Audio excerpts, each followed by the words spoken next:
Hello dear students, अस्सलाम वालेकुम। I hope आप सभी ठीक होंगे। जैसे आप सबको पता है, प्रीवियस लेक्चर में हमने प्लांट टिश्यू को स्टार्ट किया था, जिसमें हमने प्लांट टिश्यू के बारे में बात करी है। और जैसे आप सबको पता है कि हमने उस लेक्चर में प्लांट टिश्यू की क्लासिफिकेशन की है, और उस क्लासिफिकेशन में आप सबको पता है कि हमने प्लांट्स को दो ग्रुप्स में डिवाइड किया है। एक मेरिस्टेमेटिक टिश्यू होता है, दूसरा परमानेंट टिश्यू होता है। मेरिस्टेमेटिक टिश्यू की ऑलरेडी बात हो चुकी है, तो आज के इस लेक्चर में बेटा हम बात करने वाले हैं परमानेंट टिश्यू की। देखो, जो परमानेंट टिश्यू है, हम प्लांट्स की बात करते हैं। जैसे आप सबको पता है कि प्लांट जो है वो डिफरेंट सेल्स का बना है। जब डिफरेंट सेल्स ऑर्गेनाइज होती है और किसी पर्टिकुलर फंक्शन को परफॉर्म करेंगे, तब जाके एक टिश्यू हम उस ग्रुप ऑफ सेल को बोलते हैं। अब अगर हम प्लांट की बात करें, डिफरेंट रीजन्स को, डिफरेंट पार्ट्स को जब आप स्टडी करोगे प्लांट्स में, तो आपको डिफरेंट तरह के टिश्यूज नजर आएंगे। तो जैसे मैंने कहा कि कहीं प्लांट के टिप पे अगर आप देखोगे वहां मेरिस्टेमेटिक टिश्यू मिलेगा, रूट टिप में देखोगे वहां मेरिस्टेमेटिक टिश्यू मिलेगा आपको। आप प्लांट के स्टेम में देखोगे वहां पे आपको कौन सा टिश्यू मिलेगा, वहां से लैटरल मेरिस्टम आपको मिलेगा। इसी तरीके से अगर हम देखेंगे प्लांट के लीव्स में, यानी फोटोसिंथेसिस परफॉर्म करने के लिए कौन सा टिश्यू रेस्पॉन्सिबल है, वहां तो मेरिस्टेमेटिक टिश्यू होता नहीं है, क्योंकि मेरिस्टेमेटिक टिश्यू का काम क्या होता है, या तो हाइट बढ़ाना या तो प्लांट की ब्रेड्थ बढ़ाना। अब अगर प्लांट में फोटोसिंथेसिस होती है, क्या उसके लिए मेरिस्टेमेटिक टिश्यू रेस्पॉन्सिबल है? नहीं, यहाँ पे डायरेक्टली मेरिस्टेमेटिक टिश्यू का कोई रोल नहीं होता है फोटोसिंथेसिस परफॉर्म करने में। या प्लांट को सरवाइव करने के लिए वाटर कंडक्शन का होना जरूरी है। वाटर कंडक्शन जो है वो एक इंपॉर्टेंट फंक्शन है, और जो कंडक्शन ऑफ वाटर प्लांट्स में होती है बेटा, वो जाइलम के जरिए से होती है। क्या जाइलम मेरिस्टेमेटिक टिश्यू है? नहीं, जाइलम मेरिस्टेमेटिक टिश्यू नहीं है। तो इस तरीके से आपको समझ ये बात आएगी कि प्लांट्स में खाली मेरिस्टेमेटिक टिश्यू का काम नहीं है, बल्कि प्लांट्स के अंदर मेरिस्टेमेटिक टिश्यू के बगैर कुछ और भी टिश्यूज होते हैं जिनको हम परमानेंट टिश्यू कहते हैं। तो आज के इस लेक्चर में आप बने रहिए, मैं आपको परमानेंट टिश्यू समझाने की पूरी कोशिश करूंगा। मेरिस्टेमेटिक टिश्यू की ऑलरेडी बात हो चुकी है। मेरिस्टेमेटिक टिश्यू एक ऐसा टिश्यू है जिसके सेल्स में ये एबिलिटी होती है कि वो सेल्स कंटिन्यूअसली डिवाइड कर सके। लेकिन हमेशा ये बात याद रखना, जो सेल कंटिन्यूअसली डिवाइड करेगी वो तो मेरिस्टेमेटिक सेल है, लेकिन मेरिस्टेमेटिक सेल होने के साथ साथ उन सेल्स में क्या कैरेक्टर होना जरूरी है। किस सेल का, जो मेरिस्टेमेटिक सेल है उसमें कौन सा कैरेक्टर का होना बहुत जरूरी होता है, उस सेल को हम मेरिस्टेमेटिक टिश्यू कहेंगे। यानी सेल्स में थिन सेल वॉल होना जरूरी है। मेरिस्टेमेटिक सेल्स में थिन सेल वॉल होता है। मेरिस्टेमेटिक सेल्स में अबंडेंट साइटोप्लाज्म होता है। मेरिस्टेमेटिक सेल्स में वेल डिफाइंड न्यूक्लियस होता है। ये कुछ कैरेक्टर बेटे आप इस स्टैंडर्ड पे याद रखोगे। आगे कुछ दिनों में हम 11th क्लास और 12th क्लास की सीरीज भी स्टार्ट करने वाले हैं। वहां पे मैं आपको डिटेल अकाउंट में बता दूंगा कि मेरिस्टेमेटिक सेल्स का और क्या रोल होता है। अब यहां पे आप देखिए, जो परमानेंट टिश्यू है, जो हमारे पास परमानेंट टिश्यू है, क्या होता है permanent tissue? Cells lose ability to divide and become specialised through differentiation.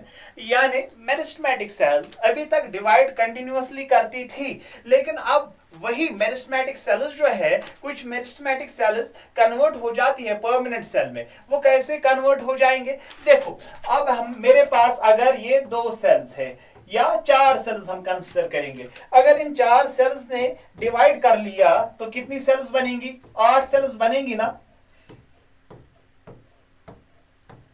हमारे पास अब टोटल में 8 सेल्स है। इन 8 सेल्स में 4 फिर से डिवाइड करेंगी, और जो पुरानी 4 है, यानी जो 4 सेल्स है, ये परमानेंट बन जाएंगी।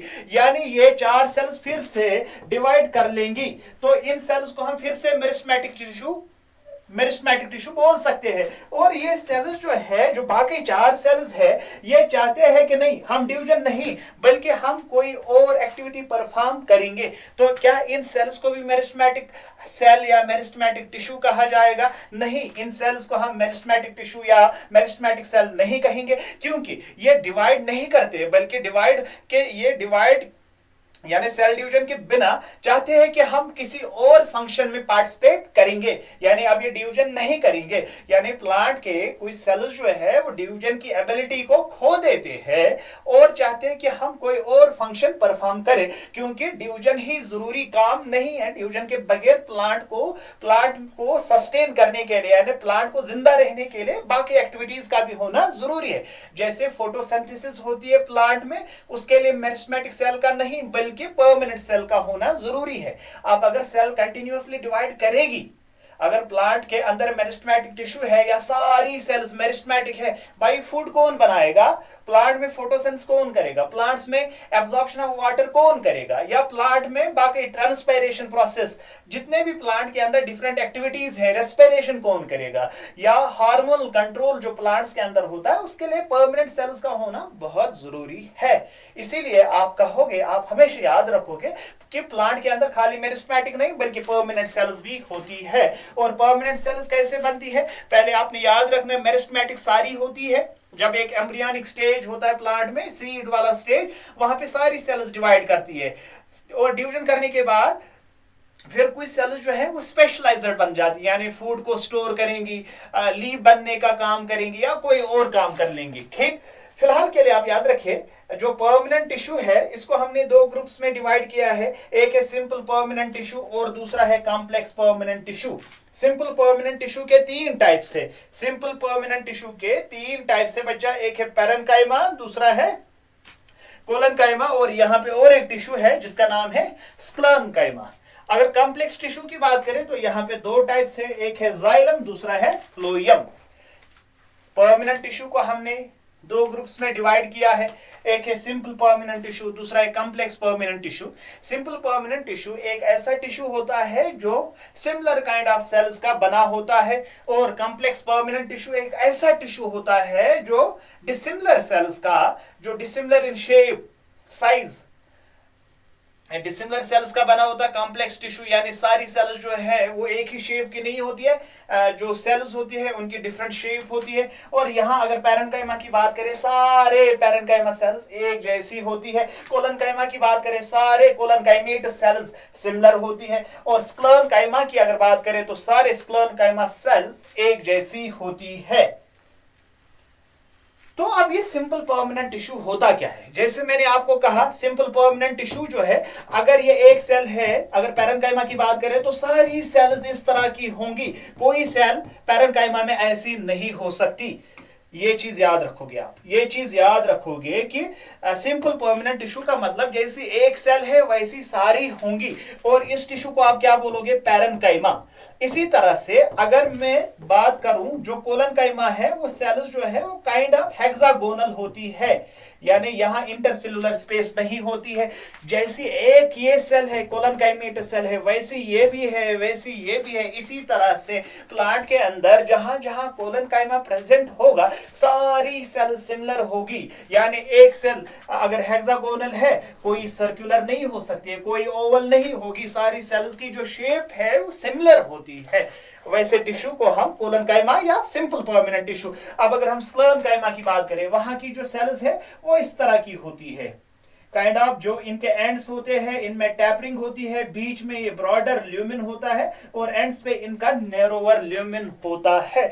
ऐसे सेल्स को हम स्क्लेरेन्काइमेटस सेल कहते हैं। अब आप याद रखोगे कि हमारे पास जो सिंपल परमानेंट टिश्यू है ये एक ऐसा टिश्यू होता है जहां सारी सेल्स सिमिलर होती है, जहां सारी सेल्स क्या होती है बेटे? सिमिलर होती है। ऐसे टिश्यू को हम सिंपल परमानेंट टिश्यू कहते हैं। सिंपल परमानेंट टिश्यू के कितने टाइप्स है? तीन टाइप्स है, एक है पैरेन्काइमा, दूसरा है कोलेनकाइमा और तीसरा है स्क्लेरेन्काइमा। यानी सारी सेल्स, पैरेन्काइमा की जो सारी सेल्स है देख लो ओवल शेप की है, आप यहाँ पे देख लो कोलेनकाइमेटस की जो सेल्स है सारी एक जैसी है, स्क्लेरेन्काइमेटस की जो सेल्स है सारी एक जैसी है। पैरेन्काइमा की सेल्स की अगर बात करें, पैरेन्काइमा जो है, जो सेल्स होती है वो ओवल होती है और इन सेल्स के अंदर एक बड़ा वैक्यूल प्रेजेंट होता है और इनमें जो न्यूक्लियस होता है वो एक एंड की ओर, पेरिफेरी की ओर प्रेजेंट होता है। पहला चीज आप याद रखोगे, जो पैरेन्काइमा है ये एक सिंपल परमानेंट टिश्यू है, जो सेल्स है वो ओवल शेप की होती है, cells are oval in shape. और सेल्स के बीच में ये स्पेस होती है ना, जो अगर ये एक सेल है, ये दूसरी सेल है, ये तीसरी सेल, इनके बीच में जो स्पेस होती है, इस स्पेस को इंटरसेलुलर स्पेस कहा जाता है। और यहां सेल्स के बीच में एक स्पेस प्रेजेंट होती है जिसको इंटरसेलुलर स्पेस कहा जाता है। आप याद रखोगे इन सेल्स का थिन वॉल होता है। पता है इन सेल्स का थिन वॉल क्यों होता है? याद रखोगे ये पॉइंट, बड़ा इंपॉर्टेंट कंसेप्ट है कि पैरेन्काइमेटस सेल्स का जो सेल वॉल है वो क्यों थिन होता है। मैंने मेरिस्टेमेटिक सेल्स में भी कहा वहां का भी सेल वॉल थिन होता है ताकि एक सेल जो है वो इजीली डिवाइड हो सके। जितना थिक सेल वॉल होगा उतना सेल को डिवाइड करना मुश्किल हो जाएगा, इसीलिए यहां पैरेन्काइमेटस सेल में सेल वॉल थिन होता है। In case of emergency plants में ऐसा मैकेनिज्म होता है। अगर मेरिस्टेमेटिक सेल्स जो है वो प्रॉपर्ली डिवाइड नहीं करती है तब जाके पैरेन्काइमेटस सेल्स वापस मेरिस्टेमेटिक बन जाती है, जिस प्रोसीजर को हम डी डिफरेंशिएशन कहते हैं। याद रखोगे आप, मैंने आपको पहले बोला कि मेरिस्टेमेटिक सेल्स जो है, कुछ मेरिस्टेमेटिक सेल्स परमानेंट बन जाती है ताकि प्लांट के अंदर डिफरेंट तरह की एक्टिविटी परफॉर्म हो सके। डिफरेंट एक्टिविटीज परफॉर्म करने के लिए मेरिस्टेमेटिक सेल्स का नहीं बल्कि परमानेंट टिश्यू का होना जरूरी है। अब यहां मैं कह रहा हूं अगर प्लांट में कभी कभारी इमरजेंसी पड़ी, यानी मेरिस्टेमेटिक सेल्स की डेफिशिएंसी हो गई या हमें ज्यादा सेल्स की जरूरत पड़ी, मेरिस्टेमेटिक सेल्स जो है उतना डिवाइड नहीं कर पाते हैं, तब जाके जो पैरेन्काइमेटस सेल्स है ये वापस मेरिस्टेमेटिक, यानी इन्होंने एक बार वो एबिलिटी खो दी थी, अब ये उस एबिलिटी को वापस रिगेन कर पाएंगे। इसीलिए इनका सेल वॉल थिन होना जरूरी होता है ताकि ये डी डिफरेंशिएशन इनमें हो सकती है, ये वापस मेरिस्टेमेटिक बन सकते हैं। कौन सी सेल्स?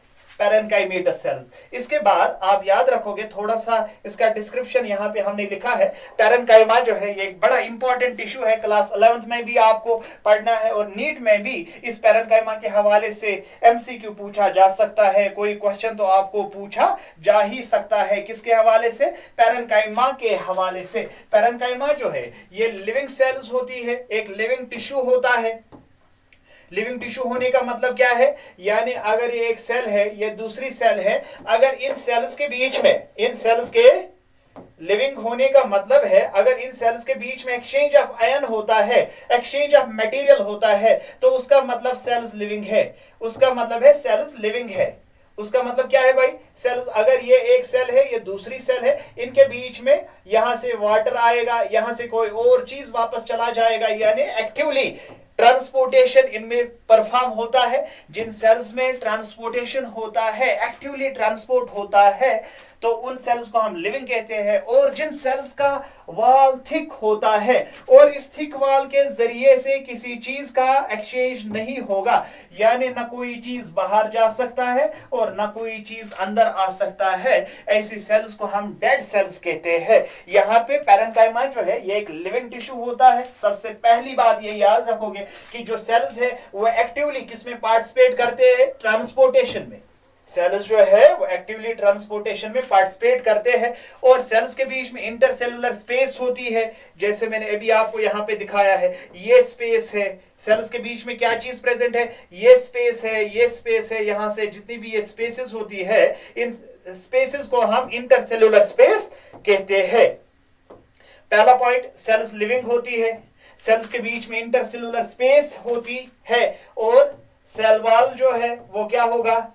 सेल वॉल थिन होता है, और साथ में एक बड़ा सेंट्रल, लार्ज सेंट्रल वैक्यूल होता है। लार्ज सेंट्रल वैक्यूल याद रखोगे आप, हम पैरेन्काइमा की बात करते हैं, एक लिविंग टिश्यू होता है। लिविंग टिश्यू होने का मतलब क्या है? जहां सेल्स एक्टिवली ट्रांसपोर्टेशन में पार्टिसिपेट करते हैं, जहां सेल्स के बीच में exchange of ion, exchange of material होता है, चाहे एक्टिव ट्रांसपोर्ट हो चाहे पैसिव ट्रांसपोर्ट हो, कोई भी ट्रांसपोर्ट होता है। किन सेल्स में? लिविंग सेल्स में। इन सेल्स के अंदर एक लार्ज वैक्यूल होता है और साइड में एक न्यूक्लियस भी होता है। सेल्स में थिन सेल वॉल होता है। क्योंकि ये सेल जो है, पैरेन्काइमेटस सेल जो है, ये वापस क्या बन सकती है, ये वापस मेरिस्टेमेटिक सेल बन सकती है। उस प्रोसीजर को हम डे डिफरेंशिएशन कहते हैं। और सेल्स जो है ये ओवल शेप के होते हैं। याद रखोगे पैरेन्काइमेटस सेल्स का नाम, इनका कैरेक्टर याद रखोगे। कैरेक्टर बहुत इजी है, लिविंग सेल्स है, सेल वॉल थिन है, लार्ज वैक्यूल प्रेजेंट होता है। लार्ज वैक्यूल प्रेजेंट होने के साथ साथ, लार्ज वैक्यूल प्रेजेंट होने के साथ साथ क्या चीज है इनमें, लार्ज वैक्यूल प्रेजेंट होने के साथ साथ इनमें न्यूक्लियस जो है वो पेरिफेरी की ओर होता है और एक थिन सेल वॉल भी होता है। अब अगर हम पैरेन्काइमेटस सेल्स के फंक्शन के बारे में बात करेंगे कि पैरेन्काइमेटस सेल्स जो है इनका क्या रोल होता है प्लांट्स के अंदर, सबसे पहला रोल जो है दैट इज स्टोरेज। यानी पैरेन्काइमेटस सेल्स ऐसी सेल्स होती है जब प्लांट के अंदर फूड की सिंथेसिस होती है, जिस प्रोसेस को आप फोटोसिंथेसिस कहते हैं। उस फोटोसिंथेसिस प्रोसेस को परफॉर्म करने के लिए सेल्स का होना जरूरी है। और आप याद रखोगे जो फोटोसिंथेसिस का प्रोसेस है वो भी पैरेन्काइमेटस सेल्स में होता है। और फूड को स्टोर करना, फूड को स्टोर करना वो भी पैरेन्काइमेटस सेल्स कर देती है। यानी ग्लूकोज की सिंथेसिस होती है किस प्रोसेस से, फोटोसिंथेसिस से। और वो फूड को स्टोर करना भी इन्हीं पैरेन्काइमेटस सेल्स का काम है। ये प्लांट को सपोर्ट प्रोवाइड करते हैं और फोटोसिंथेसिस भी इन्हीं सेल्स में होती है। और इन सेल्स को हम पैरेन्काइमेटस सेल्स कहते हैं। अब हमारे पास, हमने पैरेन्काइमा को दो टाइप्स में डिवाइड किया है on the basis of function. तो क्या, एक है हमारे पास क्लोरेन्काइमा, दूसरा है एरियनकाइमा। क्लोरेन्काइमा एक ऐसा पैरेन्काइमेटस सेल है जिस पैरेन्काइमेटस सेल के अंदर फोटोसिंथेसिस होती है ना, उस पैरेन्काइमा को हम क्लोरेन्काइमा कहते हैं। क्योंकि ये मान के चलो ये पैरेन्काइमेटस सेल्स है और इन पैरेन्काइमेटस सेल्स में क्या चीज प्रेजेंट होता है, इन पैरेन्काइमेटस सेल्स में एक पिगमेंट प्रेजेंट होता है जिसका नाम है क्लोरोफिल। और क्लोरोफिल प्रेजेंट होने की वजह से इन सेल्स में कौन सा प्रोसेस होगा, फोटोसिंथेसिस का होगा। प्रेजेंट कौन सा पिगमेंट है, क्लोरोफिल। किस कलर का है, ग्रीन कलर का होता है। इसीलिए इस पैरेन्काइमा को हम क्लोरेन्काइमा कहते हैं। क्लोरेन्काइमा का मतलब ये एक ऐसा पैरेन्काइमेटस टिश्यू होता है जिस टिश्यू के अंदर, जिन सेल्स के अंदर फोटोसिंथेसिस हो जाएगी और इनके अंदर एक पिगमेंट प्रेजेंट होता है जिस पिगमेंट का नाम है क्लोरोफिल। और क्लोरोफिल की वजह से ही इन पैरेन्काइमेटस सेल्स में फोटोसिंथेसिस होती है। इसीलिए इस टिश्यू को हम क्लोरेन्काइमा कहते हैं। अब हमारे पास और एक टाइप है पैरेन्काइमा का, एक है chlorenchyma. We are done with chlorenchyma and we have other tissue that is erenchyma. Erenchyma का मतलब क्या है, erenchyma buoyancy in aquatic plants। जो हमारे एक्वाटिक प्लांट्स होते हैं उनमें जो पैरेन्काइमेटस सेल्स होती है उनके अंदर बड़ा बड़ा वैक्यूल होता है ना। वैक्यूल जो है, वैक्यूल कंटेन्स एयर, यानी वो खाली होता है। और वो खाली होने की वजह से जो एक्वाटिक प्लांट्स होते हैं, जब उनके अंदर गैस प्रेजेंट होता है, एक अगर उस वैक्यूल के अंदर लिक्विड प्रेजेंट होता है तो प्लांट की डेंसिटी बढ़ जाती है, प्लांट फ्लोट नहीं कर पाता। इसीलिए जो एरेन्काइमा है ये एक ऐसा पैरेन्काइमेटस टिश्यू है, ये एक ऐसा टाइप है पैरेन्काइमा का जहां पे इन सेल्स के अंदर बड़ी बड़ी स्पेसेस प्रेजेंट होती है, बड़े बड़े वैक्यूल्स होते हैं, उनके अंदर गैस प्रेजेंट होता है। और वो लाइटर गैस प्रेजेंट होने की वजह से जो एक्वाटिक प्लांट्स है वो पानी के सरफेस पे आ जाते हैं ताकि वो इजीली फ्लोट कर सके, ताकि वो इजीली फ्लोट कर सके। तो this is all about parenchyma.